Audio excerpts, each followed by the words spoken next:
Mateus, capítulo 2, versos de 1 a 15.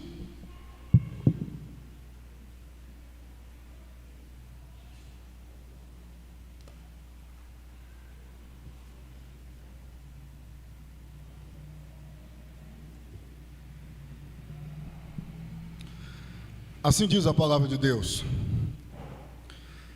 Tendo Jesus nascido em Belém, da Judéia, em dias do rei Herodes, eis que vieram os magos do Oriente a Jerusalém, e perguntavam: onde está o recém-nascido rei dos judeus? Porque vimos a sua estrela no Oriente e viemos para adorá-lo. Tendo ouvido isso, alarmou-se o rei Herodes e com ele toda a Jerusalém. Então, convocando todos os principais sacerdotes e escribas do povo, indagava eles onde o Cristo deveria nascer. Em Belém da Judéia, responderam eles, porque assim está escrito por intermédio do profeta: e tu, Belém, terra de Judá, não és de modo algum a menor entre as principais de Judá, porque de ti sairá o guia que há de apacentar o meu povo Israel. Com isto, Herodes, tendo chamado secretamente os magos, inquiriu deles com precisão quanto ao tempo em que a estrela aparecerá. E enviando-os a Belém, disse-lhes: ide informar-vos cuidadosamente a respeito do menino, e quando o tiverdes encontrado, avisai-me, para eu também ir adorá-lo. Depois de ouvirem o rei, partiram. E eis que a estrela que viram no Oriente os precedia, até que, chegando, parou sobre onde estava o menino. E vendo eles a estrela, alegraram-se com grande e intenso júbilo. Entrando na casa, viram o menino com Maria, sua mãe. Prostrando-se, o adoraram. E abrindo os seus tesouros, entregaram-lhe suas ofertas: ouro, incenso e mirra. Sendo por divina advertência prevenidos em sonho para não voltarem à presença de Herodes, regressaram por outro caminho à sua terra. Tendo eles partido, eis que apareceu um anjo do Senhor a José. Em sonho disse: dispõe-te, toma o menino e sua mãe, foge para o Egito e permanece lá até que eu te avise, porque Herodes há de procurar o menino para o matar. Dispondo-se ele, tomou de noite o menino e sua mãe e partiu para o Egito. E lá ficou até a morte de Herodes, para que se cumprisse o que fora dito pelo Senhor por intermédio do profeta: do Egito chamei o meu filho. Natal, a chegada da revolução do céu na terra. Natal, a chegada da revolução do céu na terra. Esse é o nosso tema. Deus amado, Deus santo, desejamos unicamente neste momento ouvir a tua voz santa e bendita. Portanto, meu Deus, que tu venhas usar-me, em o nome de Jesus, amém e amém. Natal, a chegada da revolução do céu na terra. Meus irmãos e minhas irmãs, na história da humanidade, encontramos algumas revoluções emblemáticas, revoluções que mudaram sociedades. Talvez, dentre tantas, a americana, de 1775 a 1776, como a francesa de 1789, sejam as mais conhecidas. Uma revolução, no sentido figurado, significa uma transformação profunda de uma sociedade. Deste modo, meus irmãos e minhas irmãs, ouso dizer que a chegada da segunda pessoa da Trindade, isto é, de Jesus, em carne e osso, na terra, promoveu uma revolução profunda no mundo. Vocês sabem que os eventos que envolveram a pessoa de Jesus seu nascimento, sua morte e sua ressurreição marcaram profundamente a história da humanidade. Por isso que no 6º século depois de Cristo, um monge chamado Dionísio de Roma criou o calendário cristão, ou gregoriano, antes de Cristo, depois de Cristo. Calendário oficial no Ocidente desde o ano de 1582. A pessoa bendita de Jesus, desde o seu nascimento, promoveu uma revolução na história da humanidade. A pessoa de Jesus é revolucionária desde o seu nascimento.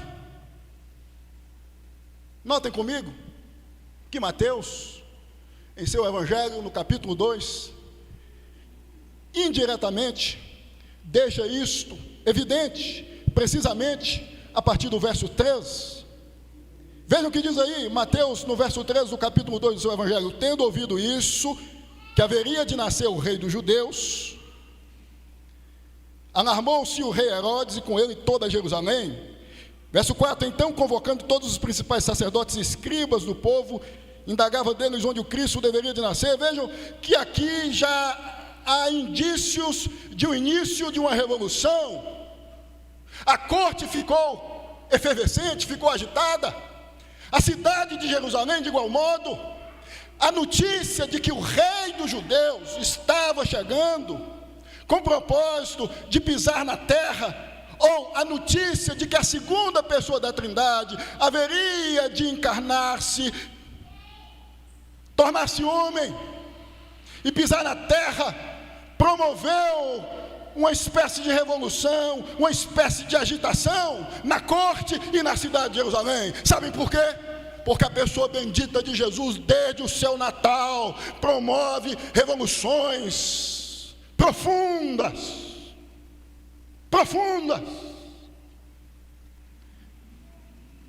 As razões precisas de ser Jesus uma pessoa revolucionária, Mateus nos dá. Eu posso apresentar a vocês as razões. Presta atenção. Primeira razão de ser Jesus uma pessoa revolucionária é por ter sido o sobrenatural usado como sinal da sua chegada na terra. Vou repetir. A razão de ser Jesus uma pessoa revolucionária desde o seu nascimento, primeira razão, é por ter sido o sobrenatural usado como sinal da sua chegada na terra. É o que destaca o verso 2. Se não, presta atenção, vejam aí o que diz o verso 2: e perguntavam: onde está o recém-nascido rei dos judeus? Porque vimos a sua estrela no oriente e viemos adorá-lo. Diz os reis, diz os magos, melhor dizendo. A estrela do verso 2 faz alusão à estrela de Jacó, profetizada por Balaão, um gentil, especialista nas coisas sobrenaturais.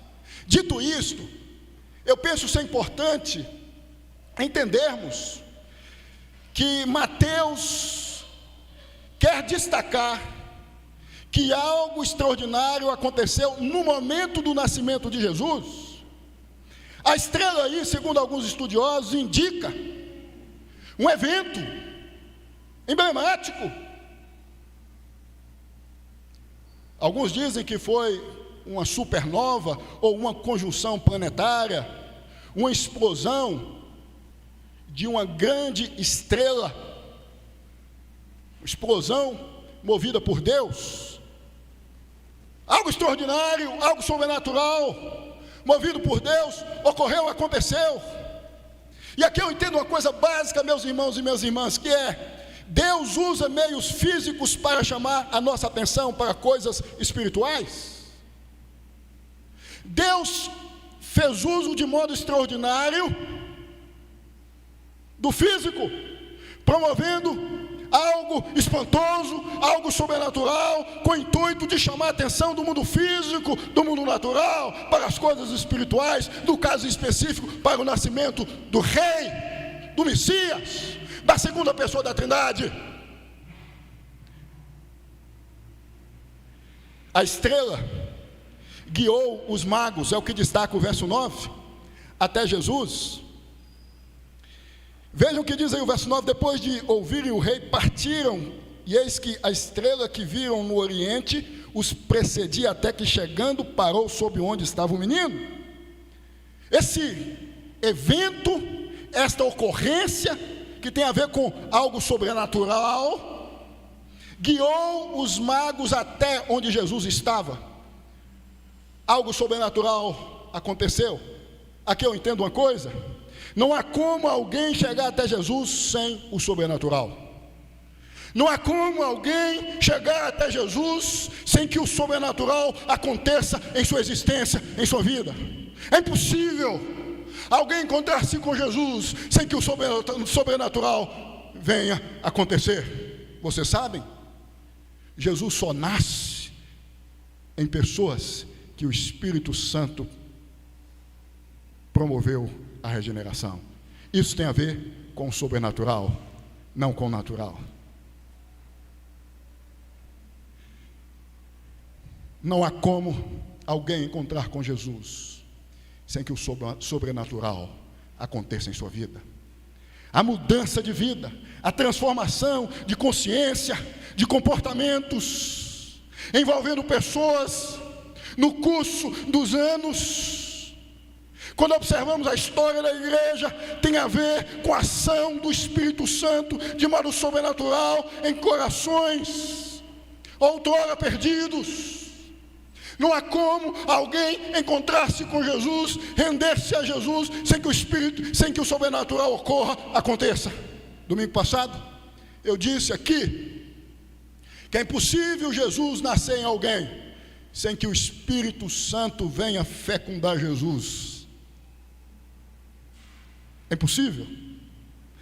É papel do Espírito Santo fazer com que Jesus nasça, fazer com que Jesus surja. Isso tem a ver com o sobrenatural. Só Deus tem o poder de mudar pessoas. Só Deus tem o poder de endireitar pessoas. Só Deus tem o poder de estabelecer metamorfoses radicais e profundas em vidas que andam pelas avenidas da existência perdidas. Segunda razão de ser a pessoa de Jesus revolucionária desde o seu nascimento, é por ter nascido em um cenário incompatível com o que Jesus é, Deus. É o que destaca os versos de 4 a 6. Observem comigo, o verso de 4 a 6. Então, convocando todos os principais sacerdotes e escribas do povo, indagava deles onde o Cristo deveria de nascer. Em Belém, da Judéia, responderam eles, porque assim está escrito por intermédio do profeta: e tu, Belém, terra de Judá, não és de modo algum a menor dentre as principais de Judá, porque de ti sairá o guia que há de apacentar o meu povo Israel. A pessoa de Jesus é revolucionária desde o seu nascimento, por ter Jesus nascido em um cenário compatível com o que Jesus é, Deus.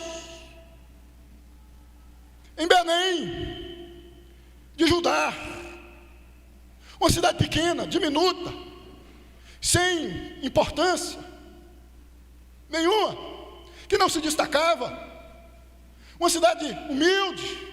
E foi nesse cenário de uma geografia humilde, de uma sociedade humilde, de um povo humilde, que o Rei dos Reis, o Deus eterno, a segunda pessoa da Trindade, nasceu. Pessoa de Jesus revolucionária, porque Jesus estabelece ocorrências a partir de si mesmo que chocam radicalmente pessoas. Jesus não nasceu em Jerusalém, no centro do poder e da realeza. Jesus nasceu em Belém de Judá. Com isto, eu aprendo uma coisa: que nós não devemos servir a Deus em função do que somos ou em função do que temos.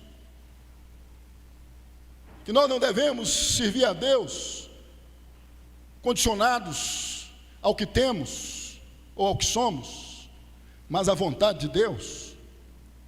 Jesus surgiu na existência com o propósito de fazer a vontade de Deus. E vocês sabem que o verso 5 e 6 faz referência à profecia de Miqueias, Miqueias capítulo 5, verso 2. Anos antes da ocorrência do nascimento de Jesus, nessa cidade, nesta geografia, neste cenário, havia um propósito, havia um desígnio divino, envolvendo não só a morte e a ressurreição de Jesus, mas também o nascimento de Jesus. Deus, por intermédio de Jesus, nos ensina, meus irmãos, que independente do que somos, independente do que temos, devemos viver de acordo com a sua santa e bendita vontade. Jesus se desnudou do que, eu disse isso aqui também no domingo passado, do que cabia à sua pessoa por ser Deus, com a finalidade de servir a Deus, de cumprir o que estava destinado por Deus à sua pessoa. Jesus viveu aqui com o propósito de cumprir a palavra de Deus, e Jesus nasce em Belém de Judá com a finalidade de cumprir o que o profeta Miqueias havia dito. A missão, volto a dizer, devemos servir a Deus não condicionados ao que somos ou ao que temos, mas ao que a palavra de Deus ensina, ao que a palavra de Deus destaca, ressalta. Tem muita gente condicionada a si mesmo, ou condicionada ao que tem, ao que possui, estabelecendo que tipo de serviço deve executar dentro da ambiência da igreja. Está errado. Está errado. A gente vive fazendo o que a palavra de Deus pede para cada um de nós fazermos. Jesus, ou a pessoa de Jesus, é revolucionária desde o seu nascimento. Terceira razão, por ser Jesus a libertação de um poder escravizador. Por ser Jesus a libertação de um poder escravizador. É o que destaca o verso 15. Se não presta atenção, verso 15. E lá ficou até a morte de Herodes, para que se cumprisse o que fora dito pelo Senhor por intermédio do profeta: do Egito chamei o meu filho. O verso 15 faz referência a Oséias capítulo 11, verso 1, que tem a ver com o livramento que Deus efetuou ao tirar Israel da escravidão do Egito. Com isso, meus irmãos e minhas irmãs, Mateus mostra que a história da redenção de Israel por Deus realmente apontava para Jesus, o verdadeiro Filho de Deus. Que a esperança ou libertação do povo de Deus é Jesus e não Israel. Que a esperança da libertação do povo de Deus da escravidão do pecado é Jesus, não Israel, não a terra, não é Jerusalém, não são os ritos judaicos, é Jesus. Nas entrelinhas, Mateus está dizendo: Jesus é o Filho verdadeiro de Deus, saiu do Egito, foi submetido ao teste da fidelidade a Deus, foi fiel.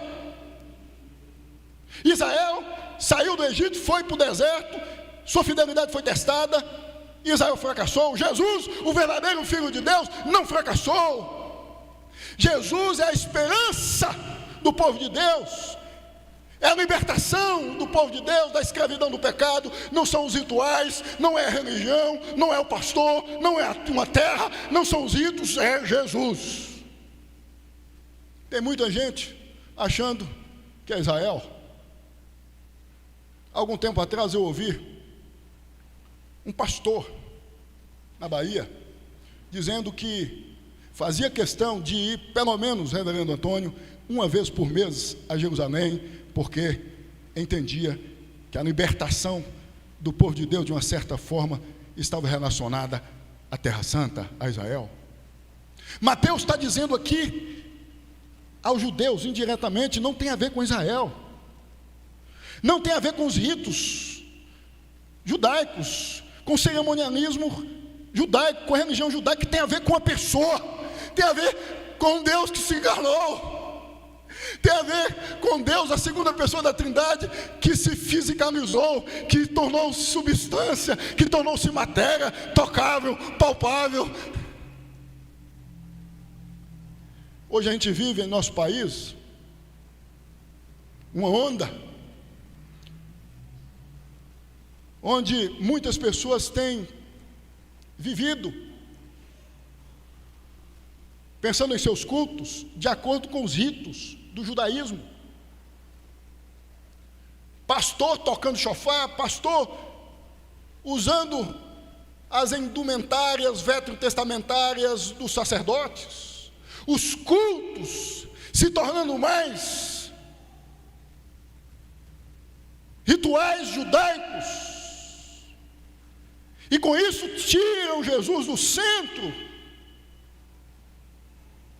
Existem aí cultos e mais cultos voltados à ideia de que, promovido por seus líderes, de que é preciso colocar os elementos da cultura judaica nos cultos atuais, porque tem a ver com Israel, tem a ver com a cultura judaica, tem a ver com a religião judaica, tem a ver com o cerimonialismo, com o ritualismo judaico. E Mateus está dizendo, não, só Jesus liberta o povo de Deus da escravidão do pecado, só Jesus arranca o povo de Deus do Egito, só Jesus destrói as algemas do pecado, só Jesus arranca o Egito do seu povo, só Jesus tem o poder, meu irmão e minha irmã, de ir até sua casa por meio do Espírito Santo e tirar o Egito do seu esposo, da sua esposa, do seu filho, do seu genro, e passar pela sua vizinhança e mexer com aquele vizinho problemático por meio do Espírito Santo, na medida que o Evangelho vai sendo propagado por você.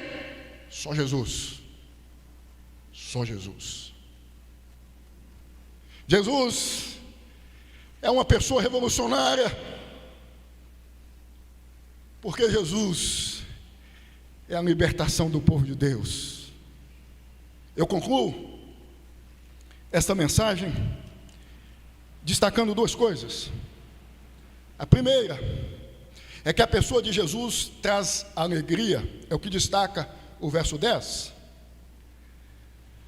E vendo eles a estrela, os magos alegraram-se com grande e intenso júbilo. A pessoa de Jesus traz alegria, como traz perseguição. É o que destaca os versos de 13 a 16. Destaca os versos de 13 a 16 que havia uma sentença de morte para Jesus, promovida ou decretada por Herodes o Grande. Se Herodes aqui não é Herodes Antipas, mas o pai de Herodes Antipas, o Herodes o Grande. E a intenção era matar Jesus. Jesus traz alegria, mas Jesus também traz perseguição. O povo de Deus, no curso da história da igreja, foi envolvido pela alegria indizível que é Jesus, permeando os meandros da sua existência, mas também passou a viver sob perseguição. Conquanto nós temos que entender que em meio à perseguição Deus orienta, mostra o caminho para seu povo, é o que destaca o verso 13. Tendo eles partido, eis que apareceu um anjo do Senhor a José em sonho e disse: dispõe-te, toma o menino e sua mãe, foge para o Egito e permanece lá até que eu te avise, porque Herodes há de procurar o menino para o matar. Jesus promove a alegria, perseguição, porque os inimigos de Jesus perseguem os que estão em Jesus, mas no meio da perseguição, Deus orienta, Deus mostra o caminho. E vejam, meus irmãos, que o inimigo é astuto. No verso 10, Herodes diz de maneira estratégica, diz o seguinte: e ouvindo e enviando-os a Belém, disse-lhes: ide informar-vos cuidadosamente a respeito do menino, e quando o tiverdes encontrado, avisai-me para eu também ir adorá-lo. A intenção não era adorar, era matar. O inimigo se passa por anjo, o inimigo se finge, veste a capa de pastor, usa o discurso de pastor, usa a palavra de Deus com a finalidade de acabar com o povo de Deus, com a finalidade de perseguir, de destroçar o povo de Deus. Nós temos que entender que a pessoa de Jesus é revolucionária, porque desde que Jesus pisou na terra, revoluções vêm acontecendo, precisamente na vida de pessoas que estavam escravizadas pelo pecado. Mudança de mente, mudança de comportamento. Quantas histórias envolvendo multidões bradando: Jesus, Jesus, Jesus, Jesus, Jesus, desde o século II até hoje. A pessoa de Jesus é revolucionária, ela promove mudanças, ela promove transformações profundas, ela arranca de maneira grandiosa, estupenda e radical o sujo, a pocilga espiritual que escraviza pessoas a viverem na lama espiritual, que tem a ver com, na ambiência física, uma vida degradante, humilhante, suicida. Sabe por quê? Você mudou de vida radicalmente em um momento da sua existência, na existência, porque você encontrou com Jesus. Uma revolução aconteceu na sua vida. Sua vida mudou radicalmente. Jesus faz isso. Ponham-se de pé.